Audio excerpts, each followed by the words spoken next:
You are driving through the mountains when the valley suddenly opens up.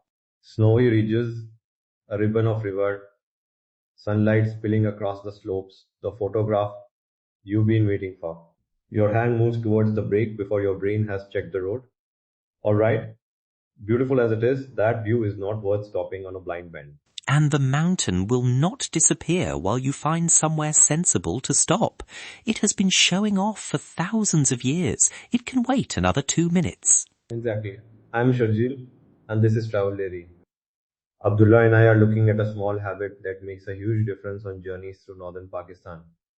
Choosing a scenic stop without putting yourself, local people or passing traffic in danger. And I'm Abdullah.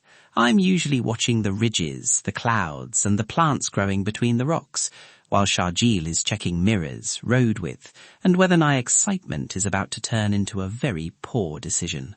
A fair division of labor. My routine is simple. Spot, slow, scan and settle. Not a slogan for the dashboard.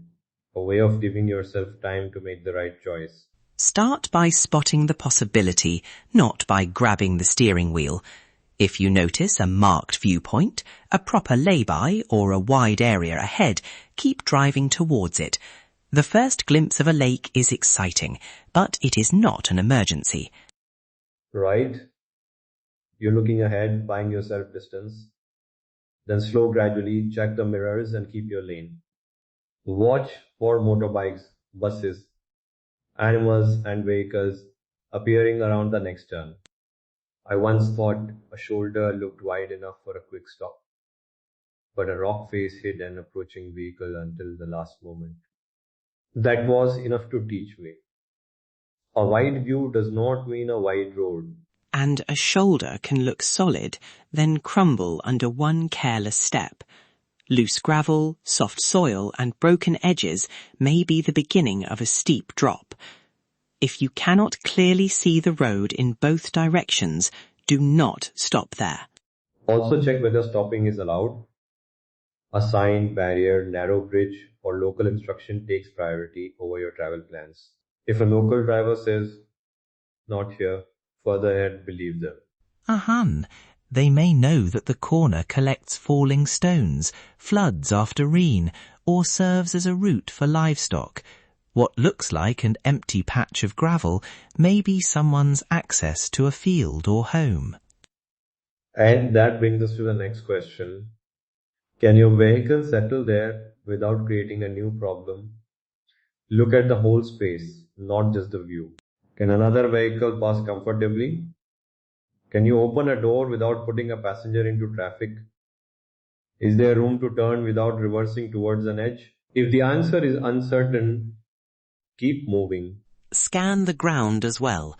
Mud can slide, stones can roll, and a neat-looking edge can be far less stable than it appears. Keep children beside an adult, keep dogs close, and put bags and tripods well away from the carriageway. Then settle the vehicle properly. Pull fully into a suitable visible area, apply the handbrake and make sure you are not blocking a gate, farm track or the only space for a local vehicle to pass. Hazard lights are not a magic permission slip. No, they are definitely not.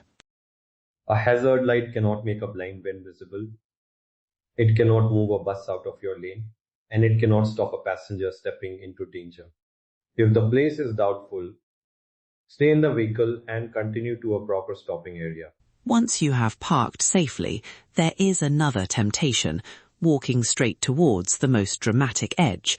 I understand it. The valley looks deeper, the angle looks cleaner, the photograph feels closer. But surely one person stepping off the path for one quick photograph. That is exactly how a busy viewpoint gets worn down. One person may leave barely a mark, but hundreds repeating the same shortcut can crush slow-growing plants and widen an unstable slope. Use existing paths and firm ground. Ask before walking through private land or a grazing area. Keep your group compact and leave the place as you found it, perhaps a little cleaner. A beautiful memory should not become somebody else's repair work. Fair correction. The best travel stories include the view, not the damage left behind. And safe photography is often better photography. Put a rock, a little grass, or the road in the foreground, then let the ridges build behind it. A winding road can guide the eye through the frame without asking you to stand near an edge. The road as foreground. I was expecting you to tell people to photograph a flower. A flower is lovely, but give the road a chance. Wait for a patch of sunlight to move across the valley, or for a cloud shadow to reveal the layers of the hills. Patience can change the whole photograph. Honestly, 5 calm minutes in a safe place will usually beat 30 rushed seconds beside a dangerous bend.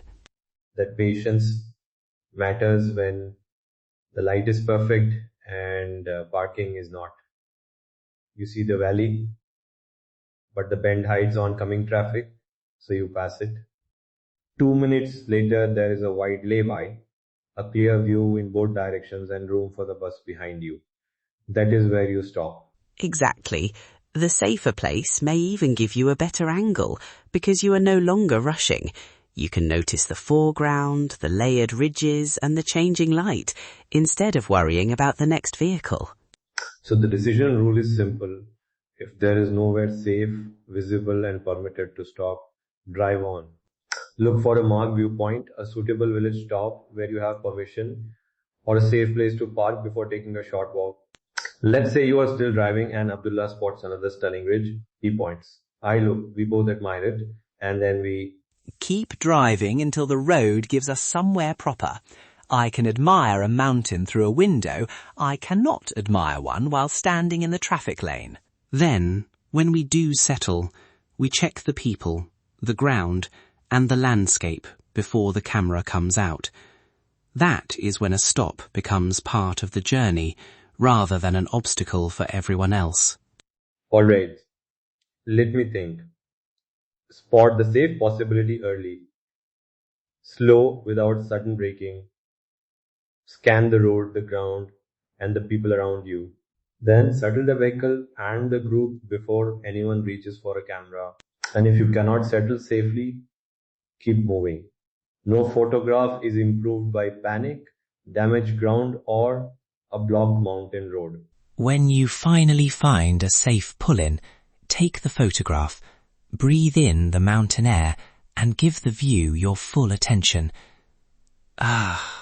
Sometimes putting the camera down for a few seconds is what makes the memory last.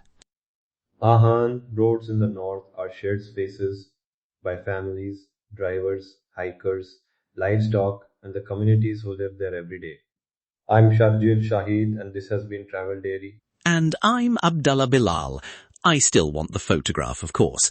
I just prefer to reach it with all 4 wheels, all my passengers, and the mountain path exactly where we found it. For more practical travel guidance across northern Pakistan, visit our site for planning tips and responsible adventure stories. If this episode helped, please subscribe to Travel Dairy and share it with the person who breaks for every view. Travel kindly. Take your time and let the mountains wait for you. The safest view is the one you can enjoy, photograph, and leave behind without causing harm.